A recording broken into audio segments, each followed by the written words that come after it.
Às vezes, o silêncio é a resposta mais barulhenta que uma pessoa pode dar. Após 5 anos construindo uma vida, investindo sonhos e tempo em alguém que você acreditava ser seu porto seguro, ouvir que a relação não é tão séria é um golpe que altera o curso de uma existência. Esta não é apenas uma história sobre o fim de um relacionamento, mas sobre o momento exato em que uma mulher decide que não vai mais aceitar migalhas de afeto. É o relato de como uma saída silenciosa pode causar um barulho ensurdecedor na vida de quem ficou para trás, e como a verdadeira vingança não precisa de escândalos, apenas de uma ausência definitiva e de um sucesso inquestionável. Antes de começarmos essa história incrível, não se esqueça de curtir o vídeo, se inscrever no canal e contar pra gente nos comentários de onde você está ouvindo essa história. O som da chuva batendo contra a vidraça do nosso apartamento no Batel sempre teve um efeito calmante sobre mim. Naquela noite de terça-feira, o clima típico de Curitiba parecia emoldurar o que eu acreditava ser o início de um novo ciclo. O cheiro de café recém-passado se misturava ao aroma de alecrim do jantar que eu havia preparado com tanto esmero. Eram 5 anos, 1825 dias dividindo a mesma cama, os mesmos boletos, os mesmos planos de domingo e as mesmas piadas internas que ninguém mais entendia. Murilo estava sentado no sofá de couro legítimo, aquele que compramos juntos em uma promoção de queima de estoque no ano passado. Ele deslizava o polegar pela tela do celular, o rosto iluminado pelo brilho frio do aparelho, alheio ao esforço que eu fizera para deixar a mesa posta com as nossas melhores louças. Eu o observava da cozinha, sentindo um nó leve no estômago, uma mistura de ansiedade e esperança. Eu tinha 32 anos, ele 34. Construímos uma vida confortável, estável. Eu era arquiteta sênior em um escritório renomado e ele gerenciava uma corretora de investimentos que estava decolando. Murilo, a janta está pronta. Deixa esse celular um pouco, eu disse, tentando manter o tom leve, mas havia uma urgência na minha voz que eu não conseguia disfarçar. Ele suspirou, um som arrastado, que indicava cansaço ou talvez tédio. Já vou, Elara. Só estou terminando de responder um grupo aqui. O pessoal do futebol está decidindo o churrasco de sábado. Ele finalmente se levantou e caminhou até a mesa. Sentou-se e serviu-se do risoto de cogumelo sem olhar para mim. O silêncio que se seguiu não era aquele silêncio confortável de quem se conhece profundamente, mas um silêncio denso, carregado de coisas não ditas. Eu respirei fundo, sentindo o ar frio que entrava pela fresta da janela. Murilo, eu estava pensando hoje. 5 anos é muito tempo, não acha? Comecei, mexendo na comida sem realmente ter fome. A gente já passou por tanta coisa. A mudança da sua mãe para o interior, a minha promoção, aquela viagem para Gramado onde a gente quase congelou. Ele soltou uma risadinha nasalada, ainda sem tirar os olhos do prato. Foi um tempo. Bom, o que tem isso? Eu acho que a gente está em uma fase de consolidação. Eu quero saber o que você pensa sobre o nosso próximo passo. Sabe, oficializar as coisas, casamento, talvez procurar uma casa com um jardim maior lá para os lados de Santa Felicidade. Eu quero construir algo mais sólido com você. O barulho do garfo batendo no prato de cerâmica soou como um tiro no apartamento silencioso. Murilo parou de mastigar. Ele lentamente levantou os olhos. E o que vi ali não foi carinho ou consideração, mas uma irritação genuína, quase como se eu o estivesse incomodando com uma pergunta absurda. Casamento? Ele soltou um riso seco, desprovido de qualquer humor. Tá de brincadeira, Elara. De onde você tirou isso agora? De onde eu tirei? Murilo, moramos juntos há 3 anos. Nossas vidas estão completamente entrelaçadas. Eu achei que era o caminho natural para a gente. Ele se inclinou para trás na cadeira, cruzando os braços sobre o peito. A expressão dele se tornou dura, fria. Escuta aqui. A gente está bem do jeito que está. Por que estragar tudo com papelada e essa pressão de família tradicional? Eu nunca te prometi nada disso. Nunca prometeu? Senti meu rosto arder. No nosso 3º aniversário, você disse que se via envelhecendo do meu lado. Ano passado, quando planejamos trocar de carro, Você falou em escolher um modelo que coubesse uma cadeirinha de bebê no futuro. Murilo se levantou abruptamente, a cadeira arrastando no chão de madeira com um guincho estridente. Ele começou a andar de um lado para o outro, gesticulando com impaciência. Isso é papo de momentos, Elara. Não viaja. A gente se diverte, a gente mora junto, dividimos as contas, mas casar, ter algo sério nesse nível, você tá forçando a barra. Tá de brincadeira? Não somos tão sérios assim. O mundo pareceu girar mais devagar. Aquela frase ecoou na minha cabeça, batendo nas paredes do meu crânio como um martelo. Não somos tão sérios. 5 anos. Eu sacrifiquei oportunidades de trabalho em São Paulo para ficar com ele. Eu cuidei dele quando ele teve aquela crise de cálculo renal e passei noites em claro no hospital. Eu ajudei a reformar o escritório dele com o meu próprio dinheiro e conhecimento técnico. Para ele, tudo aquilo era apenas uma convivência casual prolongada. Não somos tão sérios? Perguntei, minha voz saindo num sussurro trêmulo. Não para esse nível de cobrança. Ele gritou, perdendo a paciência de vez. Se você quer contrato e aliança, procurou o cara errado. Eu gosto da minha liberdade. Gosto de saber que, se eu quiser sair por aquela porta amanhã, eu não devo nada a ninguém. Não estraga a noite com esse seu sentimentalismo barato. Eu olhei para ele e, pela primeira vez em meia década, eu vi um estranho. O homem à minha frente não era o meu parceiro. Era apenas alguém que estava ocupando o espaço ao meu lado enquanto fosse conveniente. A dor inicial, aquela pontada aguda no peito, começou a ser substituída por uma clareza fria e cortante. Uma calma sobrenatural tomou conta de mim. Entendi. Eu disse simplesmente. Murilo pareceu surpreso com a minha falta de reação emocional. Ele esperava choro, gritos, uma súplica. Que bom que entendeu. Agora vou terminar de ver o jogo no quarto. Perdi a fome. Ele saiu da sala sem olhar para trás.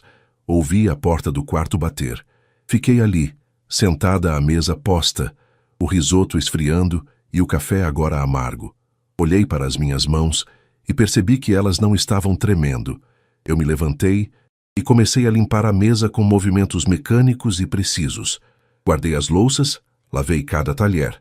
Fui até o escritório, peguei uma caixa de papelão que estava guardada no armário e comecei a colocar meus pertences mais essenciais. Meus livros de arquitetura, meu notebook, meus documentos. Eu me movia como uma sombra, silenciosa e eficiente. Eu não precisava de muito. O apartamento estava no nome dele, mas tudo o que dava à alma, aquele lugar era meu. Abri o guarda-roupa no quarto de visitas, onde eu mantinha algumas malas extras. Em silêncio absoluto, comecei a dobrar minhas roupas. Cada peça que eu colocava na mala era um ano que eu deixava para trás. O Murilo continuava no quarto principal, provavelmente com os fones de ouvido, imerso em seu mundo de investimentos e futebol, certo de que eu estaria na cama mais tarde, aceitando suas migalhas como sempre fiz. Às 11 da noite, eu estava pronta. 3 malas grandes e o meu material de trabalho. Peguei um post-it amarelo de cima da minha mesa de desenho e uma caneta nanquim. Escrevi apenas 4 palavras. Deixei o bilhete preso na cafeteira, o lugar onde ele certamente olharia primeiro pela manhã. Peguei as chaves do meu carro, chamei o elevador e saí. Enquanto descia para a garagem, senti o peso do meu peito diminuir. Ele achava que não éramos sérios. Pois bem, ele estava prestes a descobrir o quão séria eu poderia ser quando decidia encerrar um capítulo. O pânico dele não começaria naquela noite. Começaria quando ele percebesse que o anúncio que eu estava prestes a fazer mudaria tudo o que ele pensava saber sobre nós. O asfalto molhado da Avenida Visconde de Guarapuava refletia as luzes avermelhadas dos semáforos como se a cidade estivesse sangrando. Eu dirigia meu SUV prata com uma calma que beirava de anestesia.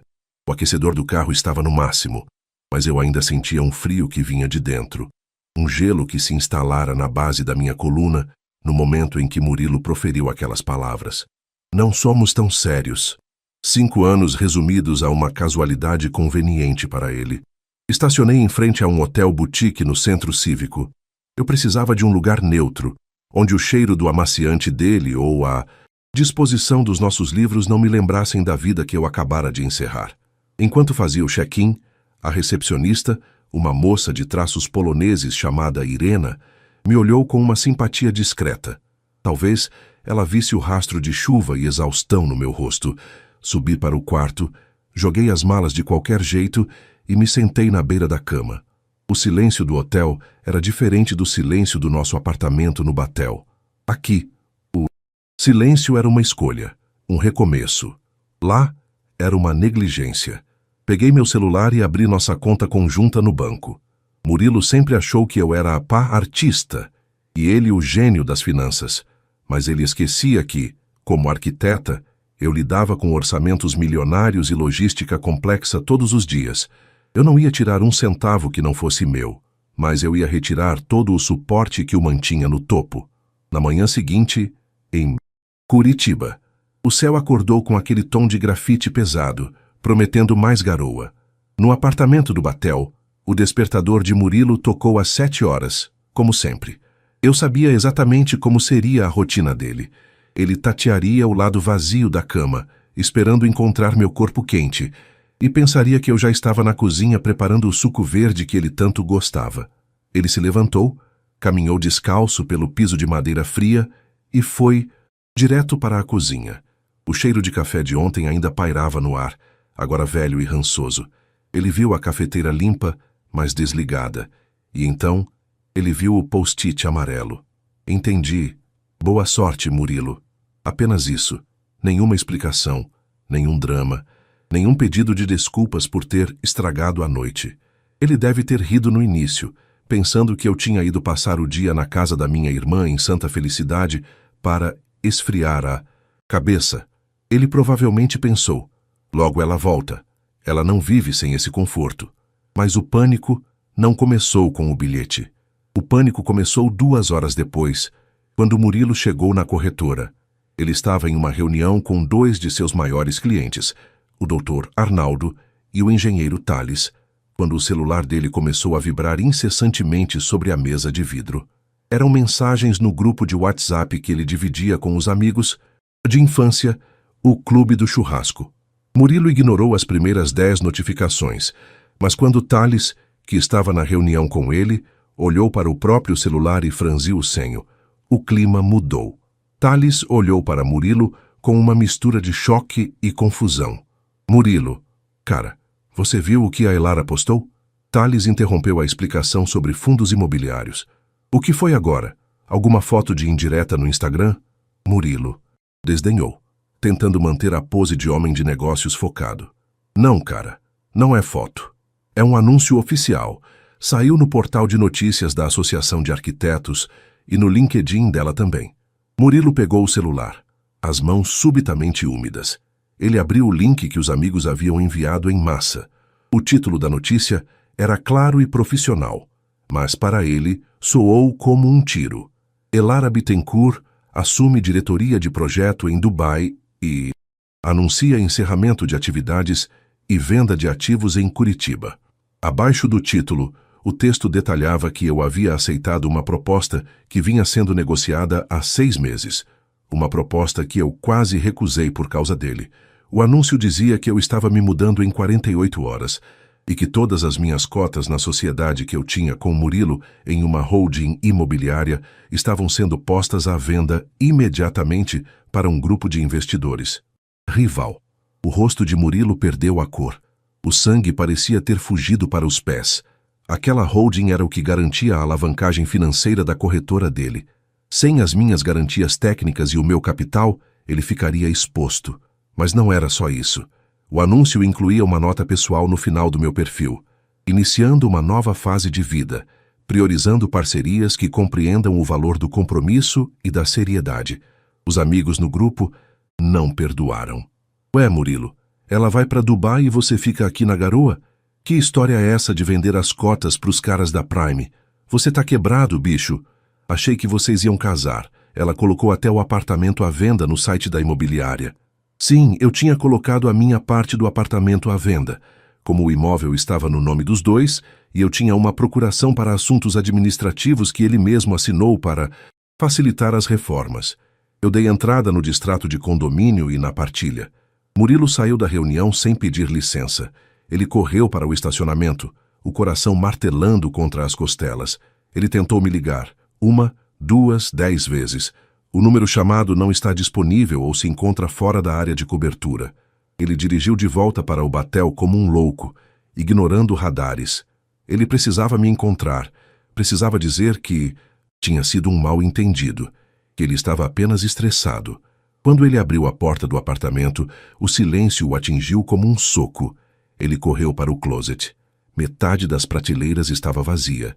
O cheiro do meu perfume, aquele de sândalo e jasmim que ele dizia adorar, ainda estava lá, mas as roupas, os sapatos, as joias, tudo havia sumido. Ele se sentou no chão do closet, rodeado pelo vazio. Foi então que ele viu, no fundo da prateleira de cima, a caixa de veludo azul que ele nunca tinha aberto. Dentro, havia um par de alianças que eu mesma tinha mandado desenhar há 1 ano, esperando o momento certo. Junto delas, um comprovante de reserva para uma viagem à Itália que eu pagaria como surpresa para o aniversário dele. O telefone dele tocou novamente. Era Breno, seu melhor amigo e sócio minoritário. Murilo, onde você está? Os advogados da Elara acabaram de chegar aqui no escritório com uma notificação de retirada de sociedade e um bloqueio preventivo das contas vinculadas. Cara, ela tá tirando tudo. O que você fez com essa mulher? Murilo não conseguia responder. Ele olhava para as alianças e para o vazio do quarto. A realidade estava começando a se infiltrar. Eu não era apenas a namorada que morava com ele. Eu era a estrutura, o plano de fundo, o suporte financeiro e emocional. E eu tinha levado tudo isso comigo em uma única noite. Ele sentiu um nó na garganta, uma náusea crescente. Ele sempre se orgulhou de ser o homem que não devia nada a ninguém. Agora, ele percebia que devia tudo a uma mulher que ele acabara de expulsar de sua vida por puro egoísmo. E o pior, o mundo inteiro estava assistindo à sua queda em tempo real através daquele anúncio sensacionalista que os amigos não paravam de compartilhar. Eu, do outro lado da cidade, observava o movimento de Curitiba da sacada do hotel. O meu passaporte estava sobre a mesa, junto com o contrato assinado para Dubai. Eu sentia uma dor aguda. Sim, mas era a dor de um membro amputado que já estava gangrenado. Eu estava livre. E a vingança não era o dinheiro ou o sucesso profissional. A vingança era deixá-lo exatamente como ele queria ser, livre de qualquer compromisso sério, mas completamente sozinho no vazio que ele mesmo criou. O escritório da corretora de Murilo, no coração do batel, nunca pareceu tão sufocante. O ar-condicionado, que ele sempre mantinha em 18 graus, agora parecia soprar um vento quente e carregado. Murilo estava sentado atrás de sua mesa de carvalho, as mãos enterradas nos cabelos. O telefone não parava de tocar. Não eram apenas os amigos do Clube do Churrasco, com suas piadas ácidas e perguntas invasivas. Eram os investidores. A notícia que eu havia espalhado de forma tão cirúrgica e profissional no LinkedIn e nos portais de arquitetura de Curitiba tinha agido como um vírus. No mundo dos negócios de alto padrão, a percepção de estabilidade é tudo. E a imagem de Murilo estava intrinsecamente ligada à minha. Ele era o tubarão dos investimentos. Mas todos sabiam que era a minha visão estética e os meus contatos com as grandes construtoras que traziam os projetos exclusivos para a mesa dele. Ao anunciar que eu estava retirando minhas cotas e vendendo minha parte para o Grupo Vanhagem, os maiores rivais de Murilo, eu não estava apenas saindo de casa. Eu estava puxando o tapete de uma estrutura que ele acreditava ser inabalável. O pânico dele, que começou com o bilhete, agora era uma convulsão social. Ele abriu o grupo de WhatsApp novamente. A última mensagem era de Ricardo, um dos seus maiores clientes.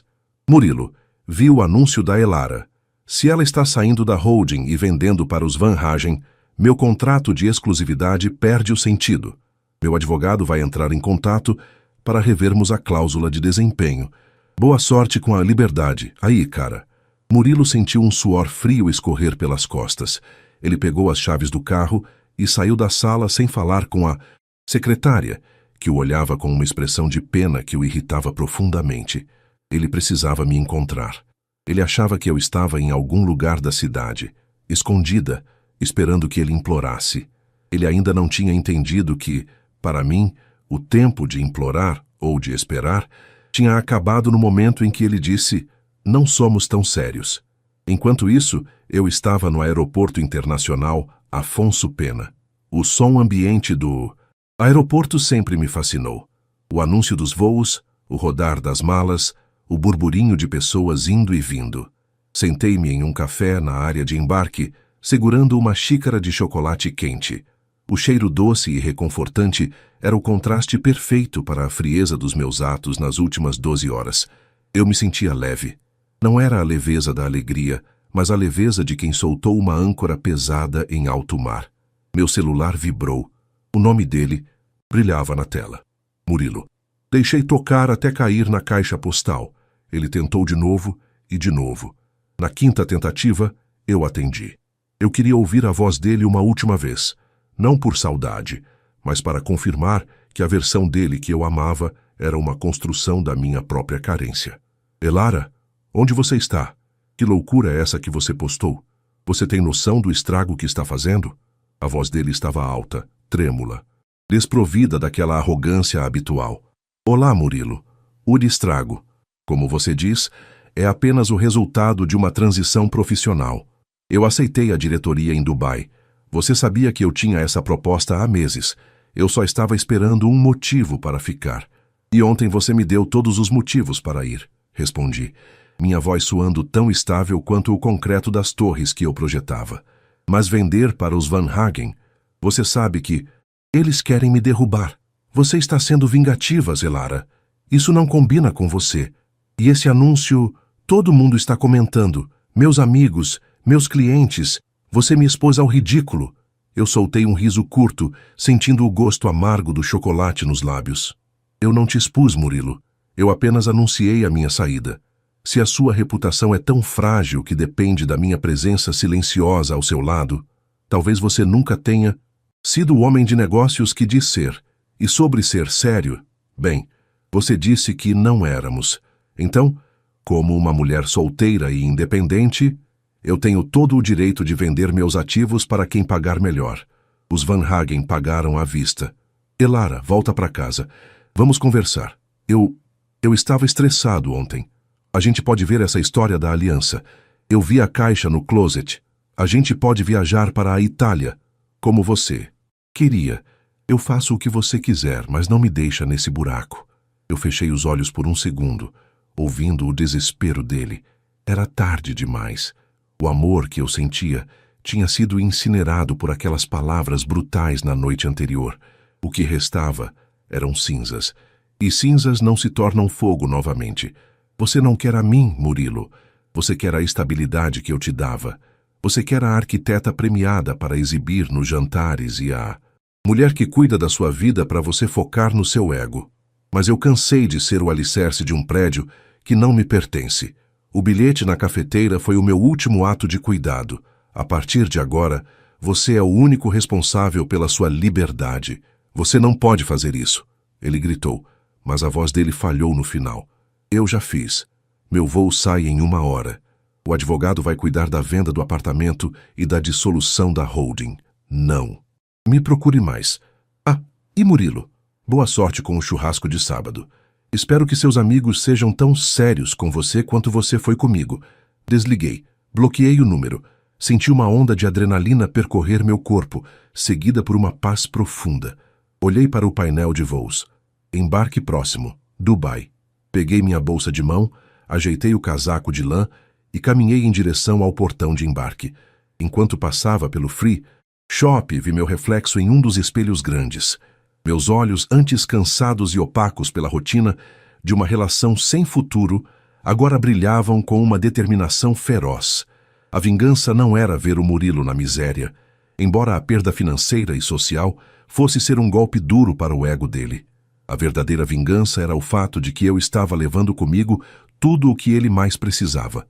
A minha essência, o meu talento e a minha vida. Ele ficaria com o apartamento vazio, com as garrafas de vinho caras que eu escolhi e com a liberdade que ele tanto clamava. mas que agora pesaria sobre seus ombros como uma sentença de solidão.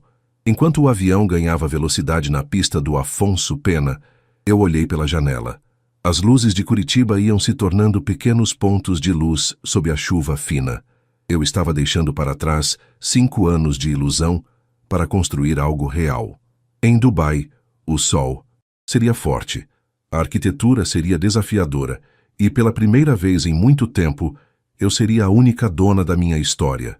O pânico do Murilo era apenas o começo do seu aprendizado. O meu aprendizado, no entanto, já estava completo.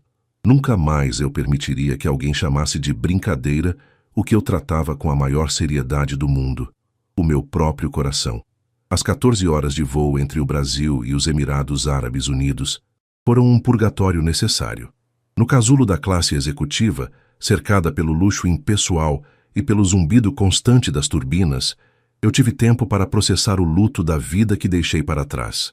Não era o luto pela perda do Murilo, mas o luto pela mulher que eu fui ao lado dele, uma versão diminuída de mim mesma, que pedia permissão para sonhar e que aceitava o segundo plano em troca de uma estabilidade que, no fim, era apenas uma ilusão financiada pelo meu próprio esforço. Quando as portas do Boeing 777 se abriram no Aeroporto Internacional de Dubai, o choque térmico foi a primeira confirmação de que eu estava em outro mundo. O ar-condicionado gélido da cabine foi substituído por um bafo de ar quente e úmido, mesmo sendo madrugada. O cheiro de Dubai é único, uma mistura de incenso de oud, combustível de aviação e aquele aroma metálico de construção civil que nunca para. Enquanto eu caminhava pelo mármore polido do Terminal 3, sentia meus pés mais firmes a cada passo. Um motorista particular, segurando uma placa com o meu nome, Elara Bittencourt, me aguardava. Ele me conduziu a um sedã de luxo preto. O interior cheirava a couro novo e sândalo. Enquanto atravessávamos a Sheikh Zayed Road, eu observava os arranha-céus que pareciam feitos de luz e ambição. O Burj Khalifa se erguia à distância como uma agulha de prata furando o céu escuro. Ali, ninguém sabia quem era o Murilo. Ali, eu não era a namorada de 5 anos. Eu era a arquiteta sênior contratada para liderar a nova ala do complexo portuário de Jebel Ali. Fui instalada temporariamente em um apartamento no 45º andar na Dubai Marina. A vista para o canal artificial, com seus iates multimilionários e luzes refletidas na água mansa, era o oposto do cinza melancólico do batel.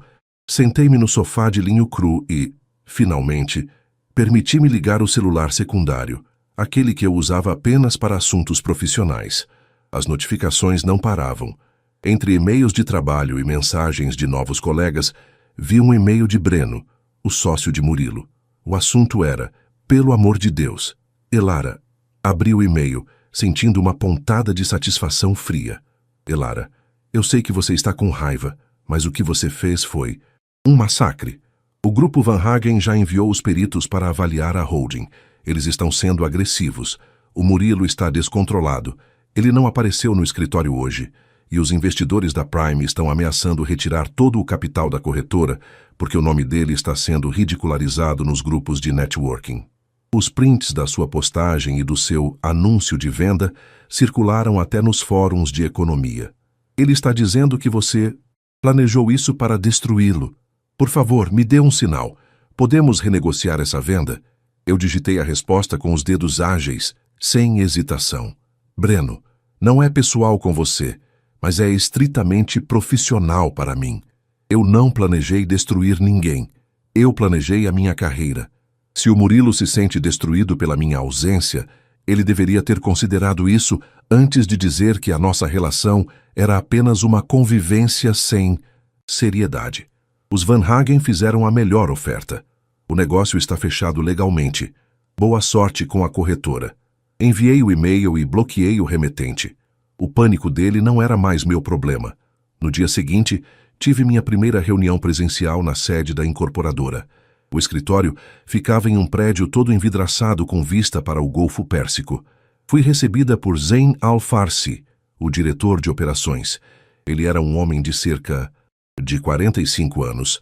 de gestos precisos e um olhar que transmitia um respeito imediato. Seja bem-vinda, arquiteta Bittencourt, disse Zane, em um inglês impecável com um leve sotaque árabe. Acompanhamos seu trabalho na revitalização do Centro Histórico de Curitiba e na holding de investimentos imobiliários. Sua visão técnica para a alavancagem de ativos é exatamente o que precisamos aqui. Obrigada, Zane. Estou pronta para começar. Quero focar 100% neste projeto, respondi, apertando a mão dele. Soubemos que sua vinda foi rápida. Alguns rumores no mercado brasileiro dizem que você deixou grandes parceiros para trás. Ele comentou com uma curiosidade elegante, enquanto me servia um café árabe perfumado com cardamomo. Eu não deixei parceiros, Zane. Eu deixei um peso morto. Para construir algo grandioso, o solo precisa estar limpo de fundações instáveis. Zane sorriu, parecendo satisfeito com a resposta. Gosto da sua clareza. Aqui em Dubai, nós valorizamos a seriedade acima de tudo. Se você diz que o solo está pronto, eu confio.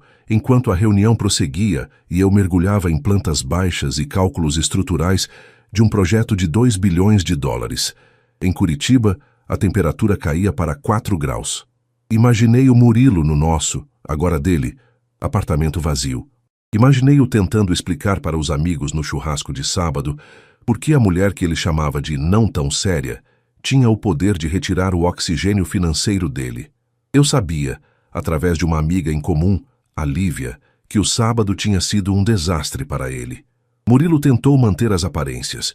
Comprou carnes nobres no mercado municipal, abriu vinhos que eu tinha guardado para ocasiões especiais e convidou a elite dos corretores de Curitiba.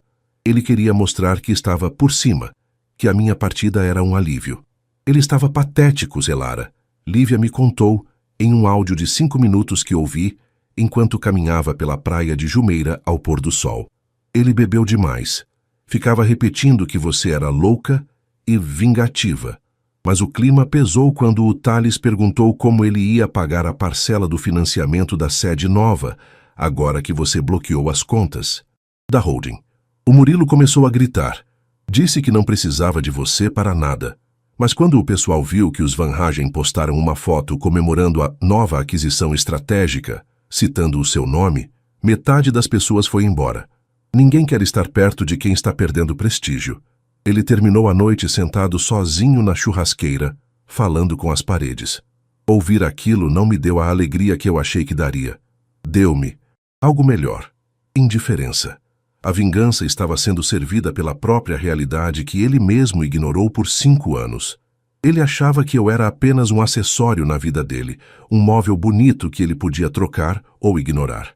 Agora, ele descobria que eu era a estrutura de sustentação, e quando você remove a sustentação, o teto desaba. Não por maldade da viga, mas por física básica. Eu desliguei o áudio e olhei para o mar. O sol se escondia atrás do horizonte, pintando o céu de laranja e violeta.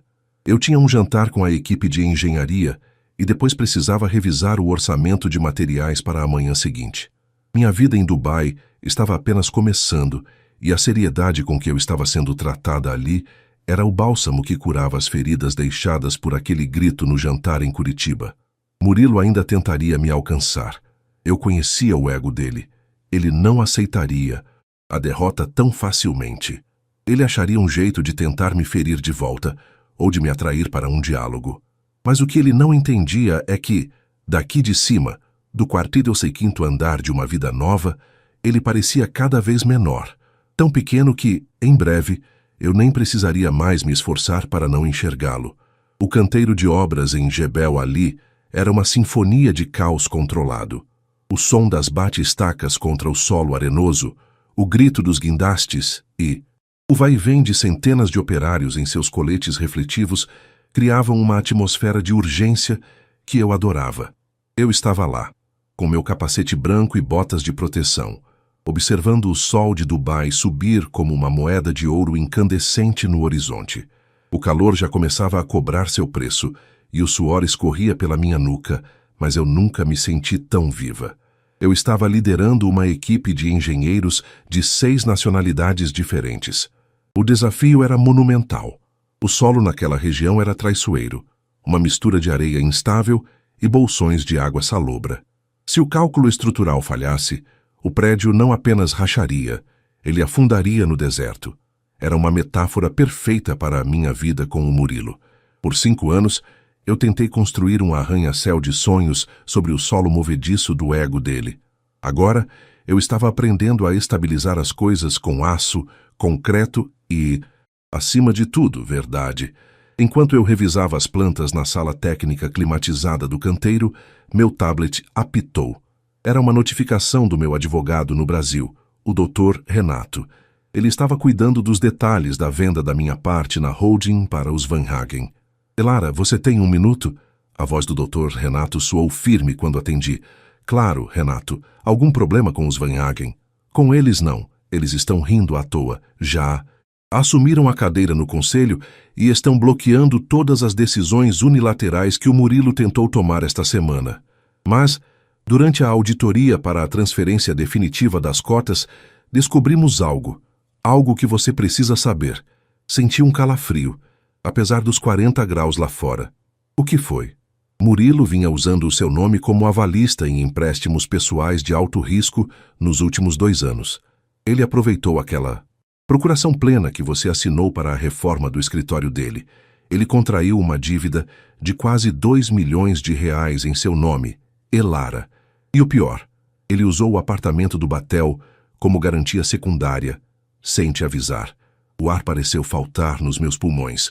O nó que eu achei que tinha desatado voltou com força total. Não era apenas falta de seriedade. Era má fé. Era traição financeira.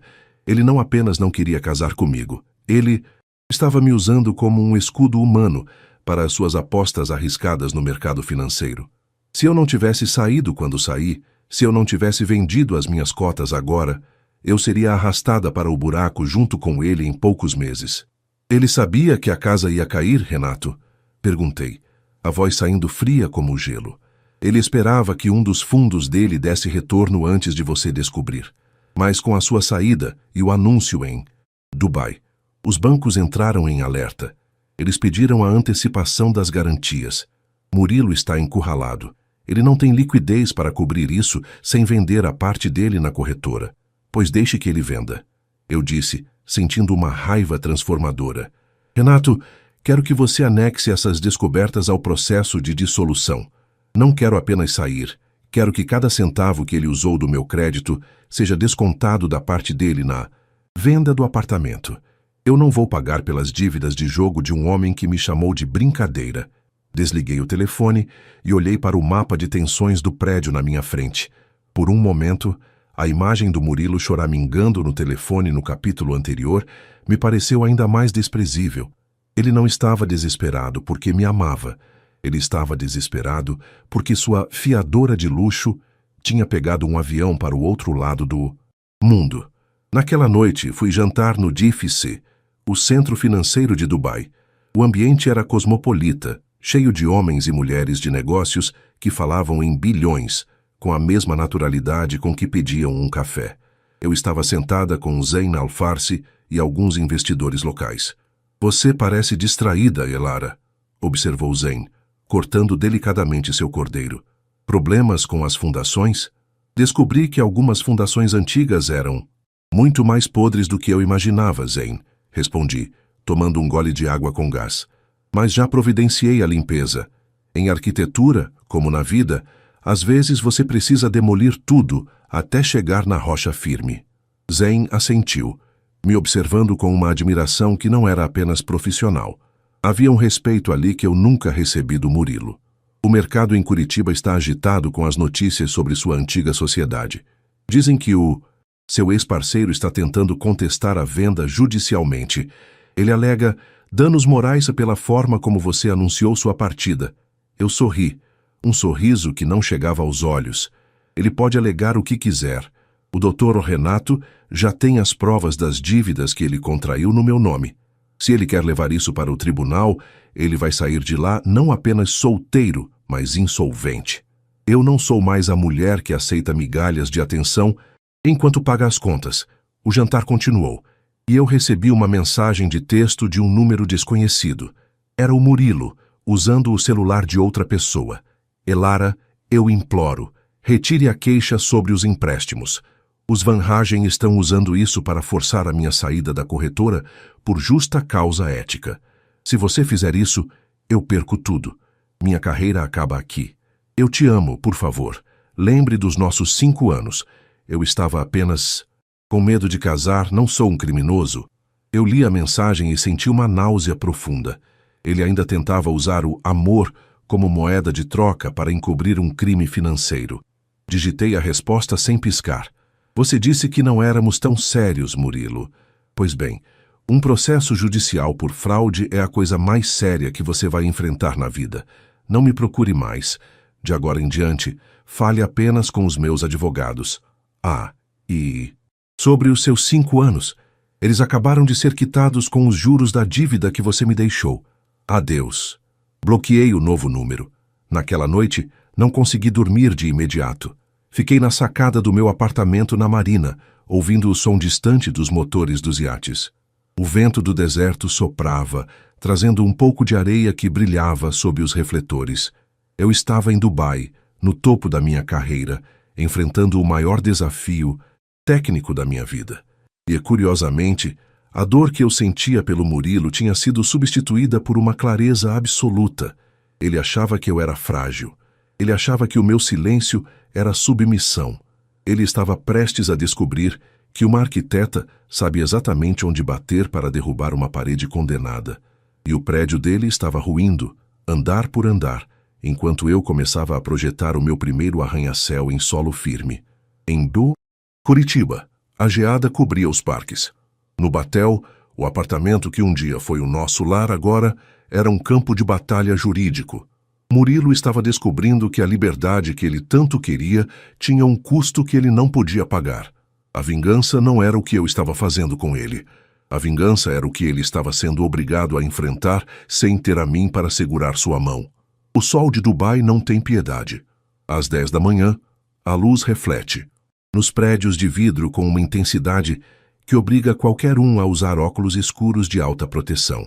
Eu estava no topo da estrutura de aço da nova ala portuária, sentindo o vento quente vindo do Golfo que agitava o meu colete de segurança. O som das máquinas lá embaixo era um lembrete constante de que, enquanto a vida de alguém desmoronava em Curitiba, um império estava sendo erguido aqui pelas minhas mãos. Eu segurava o tablet, revisando os ajustes finais na fundação. A seriedade que Murilo tanto desdenhou era agora a minha maior moeda de troca. Meu celular pessoal, que eu mantinha em modo silencioso a maior parte do tempo, vibrou com uma notificação de um aplicativo de notícias de Curitiba. A manchete me fez parar por um instante, o coração dando uma batida errática antes de se acalmar. Crise na corretora Bittencourt, em associados. Sócios minoritários. Pedem dissolução após escândalo de má conduta financeira. Eu não senti pena. Senti o peso de uma justiça que demorou 5 anos para se manifestar. Desci da estrutura e fui para o container climatizado que servia de escritório de campo. O cheiro de café árabe e o barulho do ar-condicionado central me acolheram. Abri o WhatsApp e vi que o grupo Clube do Churrasco estava em chamas. Eu nunca saí do grupo. Eu apenas o silenciei. Eu queria que eles vissem o meu sucesso, enquanto eu assistia de camarote à queda do macho alfa da turma. A mensagem que disparou o pânico final no grupo não foi minha, mas do Thales, o engenheiro que antes era o braço direito do Murilo nas rodadas de negócios. Thales, gente, vocês viram o edital que saiu hoje no Diário Oficial? O apartamento do Batel vai a leilão judicial em 30 dias. O Murilo não conseguiu cobrir o rombo que fez no nome da Elara, e o banco não aceitou renegociar. Ele está sendo despejado. O silêncio que se seguiu no grupo por alguns minutos foi ensurdecedor. Depois, a enxurrada de comentários. Breno, eu avisei. Tentei falar com ele 1000 vezes, mas ele se trancou naquele apartamento com 2 garrafas de uísque e não atende ninguém. A corretora já era. Klaus Van Hagen comprou a carteira de clientes por uma miséria. O Murilo assinou tudo. Ontem, chorando como uma criança. Ricardo, que loucura! A Elara era o cérebro daquela operação toda. O cara achou que era o dono do mundo e agora não tem nem onde morar. Alguém falou com ele? Eu fechei o aplicativo. O anúncio que o Murilo tanto temia, o de que ele era uma fraude, agora era público e oficial. Ele não era apenas o ex-namorado que não queria casar. Ele era o investidor que faliu por causa do próprio ego. Meu advogado, o doutor Renato, me ligou logo em seguida.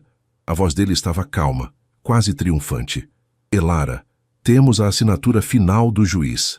Como o Murilo usou seu nome indevidamente, conseguimos reverter todo o lucro da venda da holding dos Van Hagen para uma conta blindada.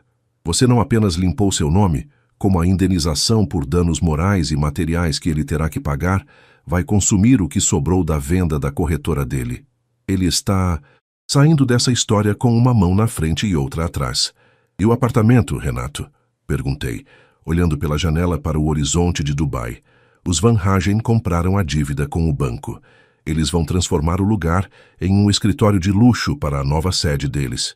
O Murilo tem até sexta-feira para retirar o que restou das coisas dele. Ele tentou ligar para o meu escritório pedindo o seu endereço em Dubai. Ele disse que precisa te ver olho no olho para pedir perdão. Eu respirei fundo, sentindo o ar frio do escritório de campo. Diga a ele que Dubai é muito grande, mas não há espaço aqui para quem não sabe o significado da palavra compromisso. Se ele quiser me ver, olho no olho, que olhe para as plantas dos prédios que estou construindo. É o único lugar onde o meu nome ainda será visto com respeito. Naquela tarde, recebi uma mensagem da Dona Valéria, a mãe do Murilo. Ela era uma mulher doce, de quem eu sempre gostei, mas que vivia sob a sombra da arrogância do filho. Elara, minha querida, eu não sei o que dizer. O Murilo me contou o que aconteceu, ou pelo menos a versão dele. Eu vi as notícias. Ele está em um estado deplorável. Ele me disse que você armou para ele, mas eu te conheço. Eu sei que você aguentou muito. Eu só queria te pedir que, se puder, não deixe que ele vá. Preso. Ele é um tolo, mas é meu filho. Senti uma pontada de tristeza pela Dona Valéria. Dona Valéria, respondi por áudio. Eu não armei nada. Eu apenas parei de carregar o Murilo nas costas. A lei está apenas fazendo o que ele deveria ter feito anos atrás. Assumir a responsabilidade pelas suas ações.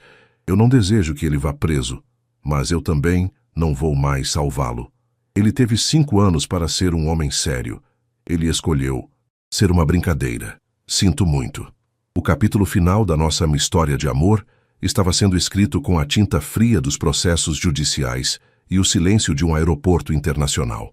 Eu estava vivendo uma vida que ele nunca imaginou que eu seria capaz de construir sem ele. Em Curitiba, a geada de julho estava sendo a mais rigorosa dos últimos anos. Imaginei Murilo empacotando as poucas roupas que sobraram no closet vazio, ouvindo o eco das suas próprias palavras. Não somos tão sérios. Ironia do destino. O fim de tudo foi a coisa mais séria que já aconteceu com ele. Naquela noite, fui convidada para um evento de gala no Burj Al Arab. O código de vestimenta era formal. Escolhi um vestido de seda azul profundo, da cor do Mar do Golfo, e usei apenas um par de brincos de safira que eu mesma comprei com meu primeiro bônus em Dubai. Enquanto eu caminhava pelo tapete, vermelho, cercada por arquitetos de renome mundial e investidores que realmente sabiam o valor de uma palavra empenhada, percebi que o pânico do Murilo não me alimentava mais. Eu não precisava mais da vingança para me sentir completa. O sucesso, a paz e a liberdade de acordar em um lugar onde eu era respeitada pelo meu talento e não pela minha utilidade financeira eram a maior reparação que eu poderia receber. Entretanto, o destino ainda tinha um último encontro reservado para nós, um que fecharia o ciclo de vez e mostraria quem, de fato, tinha ficado com a última palavra. O anúncio final de que a brincadeira tinha acabado de forma definitiva para Murilo estava prestes a ser feito em rede nacional, e eu seria a protagonista, mas não da forma que ele esperava.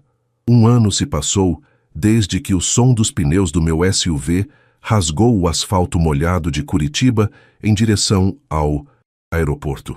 12 meses, 365 dias, em que cada amanhecer no deserto serviu para cauterizar as feridas abertas por 5 anos de uma entrega unilateral. Hoje, o sol de Dubai não arde mais na minha pele. Ele me ilumina. Estou parada no terraço da torre principal do complexo portuário de Jebel Ali, o projeto que agora é conhecido mundialmente como a Joia do Golfo. O vento do entardecer sopra suave, trazendo o cheiro do salitre e o burburinho de uma cidade que nunca dorme e nunca duvida de sua própria grandeza. Ao meu lado, Zain Al-Farsi observa o horizonte. Ele não é apenas meu sócio agora, mas um amigo que me ensinou que o respeito é a fundação de qualquer estrutura duradoura. Você conseguiu, Elara, ele diz, sua voz calma e grave, carregada de uma sinceridade que eu levei anos para encontrar em um homem. Amanhã, a inauguração será transmitida para mais de 50 países. Você não é mais apenas uma arquiteta talentosa do Brasil. Você é a mente que redesenhou a logística do Oriente Médio. Eu sorrio, sentindo o peso da medalha de mérito arquitetônico que recebi na noite anterior.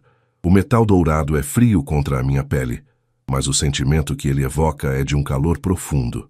Sabe, Zain, houve um tempo em que eu achava que o meu valor era definido pelo compromisso de outra pessoa comigo. Hoje, eu entendo que a seriedade que eu buscava nos outros era, na verdade, a seriedade que eu precisava ter comigo mesma. Enquanto a noite cai e as luzes de LED da torre começam a pulsar em tons de azul e dourado, meu pensamento voa, inevitavelmente, para o outro lado do oceano. Em Curitiba, devem ser 9 da manhã. Imagino a cidade acordando sob a névoa fria, as pessoas caminhando apressadas pela rua 15 de novembro. Recebi o relatório final do Dr. Renato nesta manhã via e-mail. A partilha acabou. A justiça, lenta mas implacável como a erosão de uma rocha, finalmente terminou de esculpir o destino de Murilo. O apartamento do Batel foi arrematado pelos Van Hagen. Murilo foi forçado a se mudar para um pequeno estúdio de 30 metros quadrados no bairro Portão, um lugar que ele costumava desprezar nos seus tempos de grande investidor. A corretora dele foi absorvida. O nome dele foi manchado nos registros do Banco Central e a maioria dos amigos do Clube do Churrasco desapareceu assim que o prestígio e o uísque caro acabaram. Soube que ele agora trabalha como consultor autônomo, tentando reconstruir a vida a partir das cinzas do seu próprio ego. O pânico dele deu lugar a uma melancolia crônica. Ele tentou me enviar uma última carta, escrita à mão, que o Dr. Renato digitalizou e me enviou apenas para registro. Eu a li enquanto tomava meu café da manhã. Nela, Murilo não falava mais em brincadeira.